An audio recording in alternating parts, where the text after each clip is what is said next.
সাম্প্রতিক রিপোর্টে দেখা যাচ্ছে ২০২৫ সালে সাগরপথে ইতালিতে পৌঁছানো অভিবাসীদের মধ্যে বাংলাদেশিরা শীর্ষে। ভূমধ্যসাগরের ভয়ঙ্কর রুট পাড়ি দিয়ে হাজার হাজার তরুণ পৌঁছাচ্ছেন ইউরোপে। অনেকেই হারিয়ে যাচ্ছেন সমুদ্রের গভীরে। কেন এই ঝুঁকিপূর্ণ যাত্রা? কিভাবে তারা পৌঁছাচ্ছেন ইতালিতে? আজ জানব এই ভয়াবহ বাস্তবতার গল্প।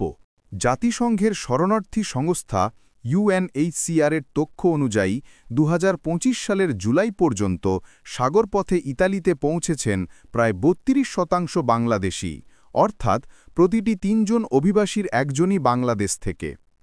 ২০২৪ সালে এই সংখ্যা ছিল প্রায় ১১,০০০-এর বেশি, আর ২০২৫ সালের শুরুতেই এই সংখ্যা দ্বিগুণ হারে বাড়ছে।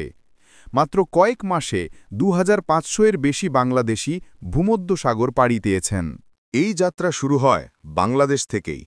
অনেকে ভিসার নামে প্রতারণার শিকার হন। কেউ কেউ ট্যুরিস্ট ভিসা নিয়ে মধ্যপ্রাচ্যের কোনো দেশে যান, সেখান থেকে লিবিয়া, আর সেখান থেকেই সমুদ্রপথে নৌকায় ওঠানো হয় ইউরোপগামীদের। রুটটি পরিচিত সেন্ট্রাল মেডিটেরেনিয়ান রুট নামে। এটি পৃথিবীর সবচেয়ে বিপজ্জনক অভিবাসন রুটগুলোর একটি। এই যাত্রা শুরু হয় বাংলাদেশ থেকেই। অনেকে ভিসার নামে প্রতারণার শিকার হন। কেউ কেউ ট্যুরিস্ট ভিসা নিয়ে মধ্যপ্রাচ্যের কোনো দেশে যান, সেখান থেকে লিবিয়া, আর সেখান থেকেই সমুদ্রপথে নৌকায় ওঠানো হয় ইউরোপগামীদের। রুটটি পরিচিত সেন্ট্রাল মেডিটেরেনিয়ান রুট নামে। এটি পৃথিবীর সবচেয়ে বিপজ্জনক অভিবাসন রুটগুলোর একটি। প্রধান কারণ অর্থনৈতিক। গ্রামে কাজ নেই, বেকারত্ব বাড়ছে। বিদেশি রোজগারের আশায় পরিবার থেকে অনেকে ঋণ নিয়ে যাত্রা শুরু করেন। তাদের মধ্যে অনেকেই মনে করেন একবার ইতালি পৌঁছাতে পারলেই জীবন বদলে যাবে। আর এই আশার সুযোগ নেয় দালাল চক্র। তারা লাখ লাখ টাকা নিয়ে প্রতিশ্রুতি দেয়, ইতালি পৌঁছেই কাজ পাবেন, পাসপোর্ট থাকবে আপনার কাছে।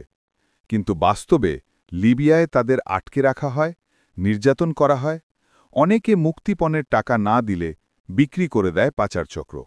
ইতালিতে সাগরপথে পৌঁছানো বাংলাদেশির সংখ্যা আজ রেকর্ড গড়েছে।